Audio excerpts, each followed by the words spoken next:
오늘 아침에 말씀의 제목은 강팍해 됨을 면합시다 라는 제목입니다. 히브리서 3장 13절에 보면 우리가 이 땅 광야의 길을 가고 있을 때 너희 마음이 강팍하게 되지 않도록 하라, 이런 말이 있습니다. 오늘 아침 스가랴 7장 말씀은 페르시아의 다리오 왕, 다리우스 1세거든요. 페르시아의 다리우스 1세 왕입니다. 근데 다리오 왕 제4년 9째 달에 일어난 일로 나옵니다. 다리오 왕 제4년은 역사적으로 정확한데 기원전 518년경입니다. 그러니까 우리 예수님이 태어나기 전에 518년 전이고, 또 지금 우리로부터 생각하면 2000년을 더하는 거죠. 그러니까 2025년을 더하니까 2500년 정도 됐을 때 스가랴 선지자가 하나님께로부터 들었던 예언의 말씀이라는 거예요. 이때는 스가랴 선지자가 첫 번째 환상을 받은 지 약 2년이 지난 때였습니다. 첫 번째 환상을 받은 것은 스가랴 1장 7절에 나와요. 그런데 그때로부터 2년이 됐다는 거예요. 처음에 그 환상 받을 때 보면 다리오 왕 2년 때라고 표현이 나와요. 근데 지금은 4년 때라는 것을 나오잖아요. 그러니까 2년이 지난 때라는 거죠. 또한 귀환한 바벨론 포로 생활에서 공으로 귀환한 유대인들에 의해 시작된 예루살렘 성전 재건이 거의 끝나가는 시기였어요. 그리고 이후에 2년만 더 지나면 다리오 왕 제6년 주전 516년에 예루살렘 성전이 재건됩니다. 그러니까 이 스가랴 선지자가 포로 생활에 돌아왔던 유대인들에 의해서 다시 성전이 재건되는데, 성전이 재건이 완공되기 4년 전부터 예언을 시작했어요. 그리고 지금은 이제 2년 남은 상황에서 예언을 지금 했다는 것입니다. 그러니까 지금 예루살렘 성전 재건 공사가 거의 다 끝나갈 무렵에 오늘 이 스가랴 7장의 말씀이 시작되고 있는 것입니다. 1절에서 3절까지 말씀을 한번 제가 읽겠습니다. 다리오 왕 제4년 9째 달 곧 기슬레올 4일에 여호와의 말씀이 스가랴에게 임하니라. 그때에 베델 사람이, 베델은 야곱이 그 하나님을 만났던 그 광야가 그 베델이었죠. 하란으로 가는 중에 이렇게 돌베개를 베고 잘 때 거기서 하나님을, 천사가 사닥다리로 이렇게 있는 것을 통해 하나님을 만나는 장면이 나오죠. 근데 그 베델은 북이스라엘의 중요한 성소였습니다. 중요한 성소였어요. 있었던 곳인데, 그런데 그 베델 사람이 아마 신실한 사람이었던 것 같은데, 여러 부하들을 보내요. 여호와께 은혜를 구하고, 3절입니다. 만군의 여호와의 전에 있는 제사장들과 선지자들에게 물어 이르되 내가 여러 해 동안 행한 대로 5월 중에 울며 근신하리이까 하매, 이 사람이 한두 번이 아니라 여러 해 동안 이 5월 달에 울며 근신했다는 것을 알 수 있어요. 이것은 어떤 상황이냐면, 여러분, 이전에 주전 586년에 바벨론의 느부갓네살 왕에 의해서 예루살렘 성전, 솔로몬이 지었던 예루살렘 성전이 파괴됩니다. 그리고 유대인들이 포로로 잡혀가죠. 그런데 다시 70년 가까이 돼가면서 유대인들이 고국으로 자꾸 귀환하게 되고, 또 성전 재건이 시작되는데 이제 성전 재건이 거의 맞춰가는 것입니다. 자, 이런 상황에서 계속 5월 중에 금식해야 하겠습니까? 라고 물은 것이에요. 이것은 유대 나라가 멸망한 후에 그 백성들이 매년 5월과 7월에 나라의 멸망을 애도하며 금식을 했던 것을 말한 것입니다. 우리도 이게 나라를 빼앗길 때, 또 나라를 회복했을 때 그걸 기념하잖아요. 특별히 우리는 이번에 그 광복 80주년을 맞아서 크게 이제 나라를 되찾은 그 기쁨을 이렇게 우리는 축하하죠. 근데 또 나라를 잃었을 때는 그 슬픔과 그 비탄한 마음을 애도하겠죠. 지금 유대인들이 그랬다는 것입니다. 특별히 5월에는 예루살렘 성전이 불타고 파괴됐기 때문에 그것에 대해서 애도하고, 7월에는 유다의 마지막 총독인 그다랴가 암살됨으로 나라가 멸망했던 것을 애도했던 것입니다. 이게 예레미야서에 나와요. 그때 보면 마지막 총독인 그다랴가 어떻게 죽은가가 나와요. 지금 그 상황을, 나라가 패망했던 것을 생각하면서 슬퍼하고 비탄했던 것을 금식하면서 애도했는데, 이것을 계속해야 되는가 하는 것입니다. 왜냐하면 이제 바벨론 포로 생활을 마치고 돌아오는 사람들도 많아졌고, 또 성전을 재건하는 것이 거의 다 끝나가는 상황이니까 우리도 그런 생각할 수 있죠. 어려울 때는 그렇게 할 수 있지만 지금 회복돼 가는데 이제 그렇게 해야 될까, 금식해야 될까 하는 것을 물었던 것이죠. 자, 4절부터 6절까지 말씀 제가 읽겠습니다. 만군의 여호와의 말씀이 내게 임하여 이르시되, 이 스가랴 선지자에게 임하여 말씀했다는 거죠. 온 땅의 백성과 제사장들에게 이르라. 너희가 70년 동안 다섯째 달과 일곱째 달에, 그러니까 5월과 7월에 금식하고 애통하였거니와 그 금식이 나를 위하여 한 것이냐?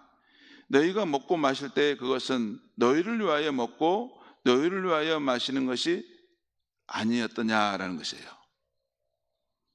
이것은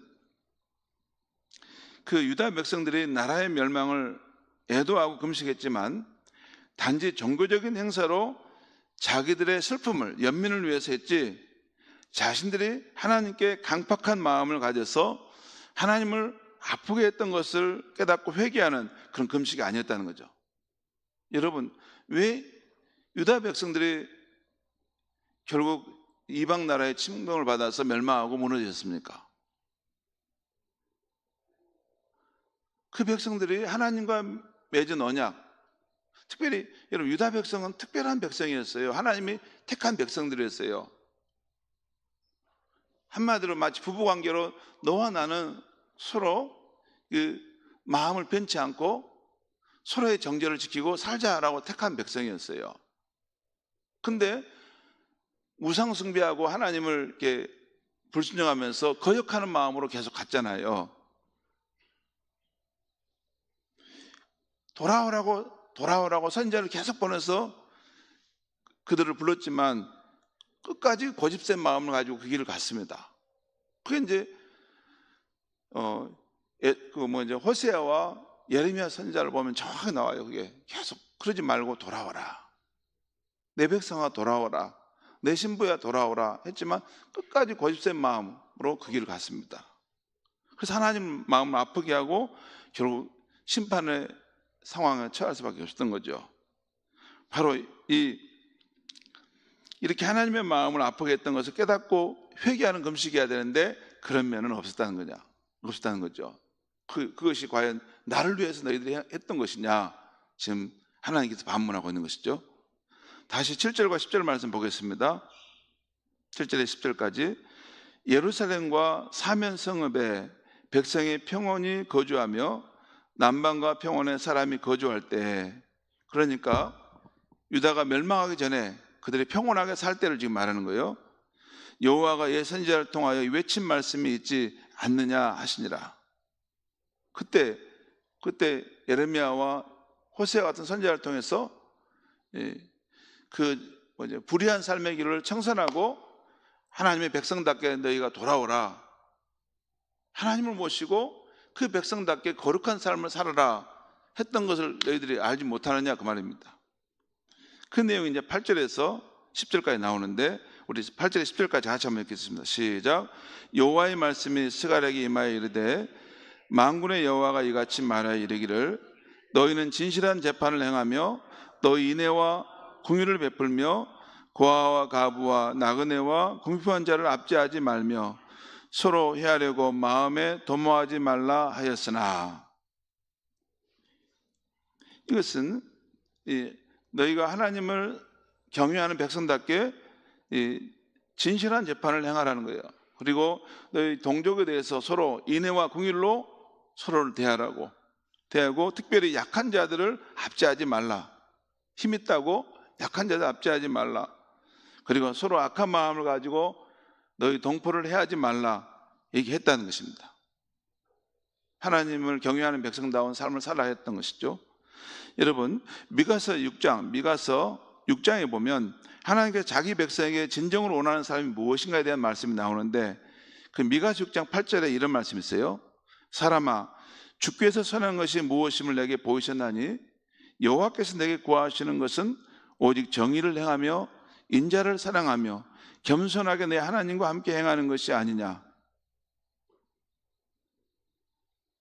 지금 이 미가서 6장 8절의 말씀이나 오늘 이 스가랴서 7장 여기서 너희가 진실한 재판을 행하며 서로 인애와 긍휼을 베풀라 하는 이 말씀과 서로 상통하는 것입니다.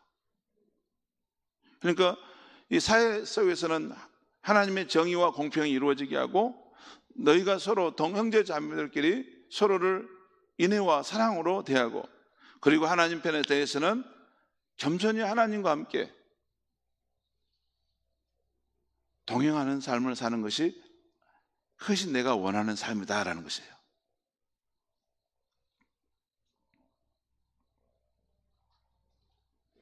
그런데 여러분, 유다 백성들은 자기 백성을 향한 하나님의 이러한 간절한 원함을 거부했던 것입니다. 그것이 오늘 11절에 14절까지 말씀이 나와요. 한번 또 읽겠습니다. 11절 14절까지 제가 읽겠습니다.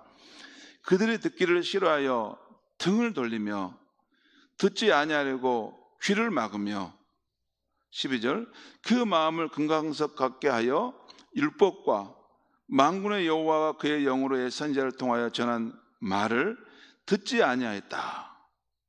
여기 보면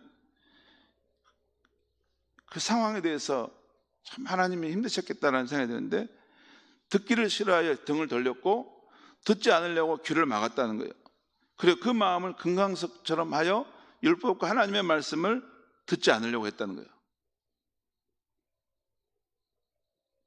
스가랴 선지자를 통해서 하나님께서 하신 그 말씀이에요. 참 마음이 슬프죠. 그래서 하나님께서 결국 그 백성을 심판하게 되었다라는 것이 나오죠. 큰 진노가 만군의 여호와께로부터 나왔도다. 13절 14절 보겠습니다. 내가 불러도 그들이 듣지 아니한 것처럼 이제는 그들이 불러도 내가 듣지 아니할 것이다. 만군의 여호와가 말하였느니라. 내가 그들을 바람으로 불어 알지 못하던 여러 나라에 흩었느니라. 그 후에 이 땅이 황폐하여 오고 가는 사람이 없었나니 이는 그들이 아름다운 땅을 황폐하게 하였음이니라 하시니라. 여러분, 그러니까 우리가 믿는 하나님은 인격적인 하나님이시라는 거예요. 인격적인 하나님이시기 때문에 그 언약을 백성들이 완고하고 거역하고 이렇게 불순종하는 마음을, 그런 삶의 길을 가면 하나님의 마음이 아프다는 것입니다. 왜냐하면 사랑하기 때문에 더 아픈 거예요. 내가 특별히 선택한 백성들이 왜 저렇게 마음이 고집센 방향으로 저렇게 가야 하는가? 그래서 내가 그렇게 불러도 너희가 듣지 않았는데, 그러면 너희도 한번 생각해 봐라. 그럼 너희가 불렀을 때 내가 한번 안 들으면 너희의 삶이 어떻게 되는가 한번 너희가 생각해 봐라. 지금 그 말씀이에요. 그렇게 해서 그 백성이 그렇게 어려운 상황에 처하게 됐다는 것이죠. 지금 고난의 상황에 처하게 됐다는 것입니다. 성도 여러분, 오늘 우리는 하나님께서 유다 백성들의 돌이키지 않는 강팍한 마음,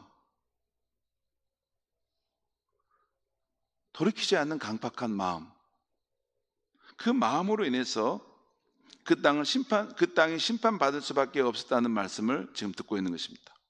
그런데요, 이 고집센 마음이 유다 백성만이 아니라 하나님께 불순종했던 아담의 후손인 우리의 본성인 것도 느낍니다. 우리 역시 늘 경계하지 않으면 이렇게 고집센 마음으로 하나님께 반항할 수 있겠구나 하는 생각이 든다는 것입니다. 그래서 히브리서 3장은 이렇게 권면합니다. 그러므로 성령이 이르신 바와 같이 오늘 너희가 그의 음성을 듣거든 광야에서 시험하던 날에 거역하는 것과 같이 너희 마음을 완고하게 하지 말라.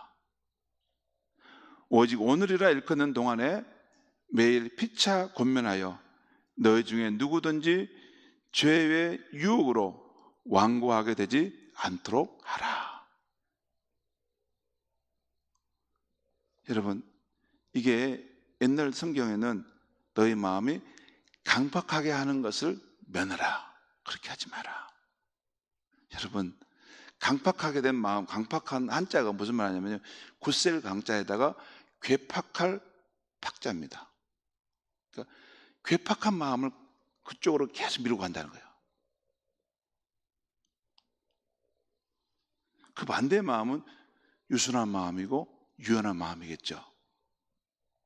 여러분, 사람 나이가 들어가면 어떤 현상이 있냐면 좋은 면도 있지만 또 하나는 그 마음이 더 굳어져 갑니다. 마음이 굉장히 굳어져 가요. 한번 결정한 것을 아주 끝까지 밀고 가는 그런 속성이 우리에게 있습니다. 그게 나이 먹어갈 때 신앙의 사람들은 경계해야 될 중요한 부분이라고 생각해요. 천국은 어린아이와 같은 자가 받는 것이다. 유연한 마음, 잘못했을 때는 바로 회개하고 또 나쁜 마음 가질 때는 바로 예수님의 의지하에 그걸 씻어내고 또 우리의 방향이 틀어졌으면 다시 신속하게 이것은 성령께서 기뻐하지 않는 마음이지 내가 다시 마음을 추스려야 되겠구나. 그런 것이 하나님이 원하시는 마음의 자세라는 거죠. 여러분, 어떻게 하면 우리의 본성이 완고해지고 강팍해지는 것을 막을 수 있을까요? 여러분, 우리 마음을, 우리 지금 이게 새벽 예배 드리고 기도하고 성경 말씀도 읽으니까 우리 마음이 이만큼이라도 완고해지지 않은 것입니다. 이걸 더 놔두면 훨씬 빠른 속도로 강팍해져 갈 수 있습니다. 우리 마음이. 자, 어떻게 하면 우리 마음이, 우리의 본성이 강팍해지는 걸 막을 수 있습니까? 가장 좋은 길은 거룩한 성령으로 내 마음에 와 계신 예수님의 주권을 인정하고 그분의 주권하에 나의 내면의 질서를 바르게 세우는 것입니다. 여러분, 예수님을 믿는다는 것은 사실 주님의 통치 질서가 내 내면에 들어오는 것이라 할 수 있습니다.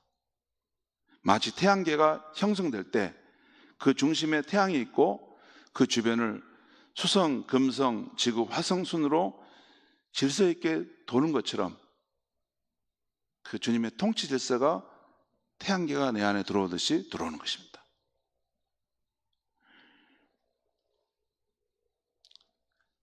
그래서 우리가 살다 보면 마귀가 우리의 환경을 요동칠 때가 있죠.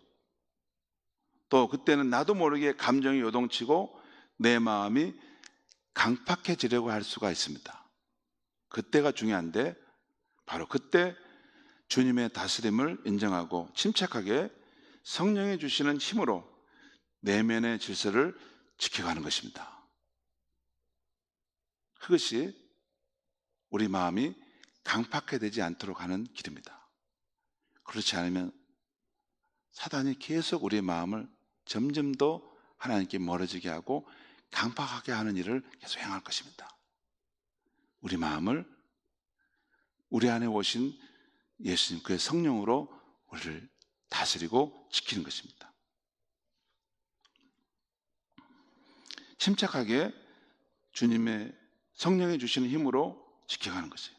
아무쪼록 성도 여러분, 우리 모두가 성령 충만을 받아서 내 안에 주님의 통치 질서를 아름답게 세워갈 수 있기를 바랍니다.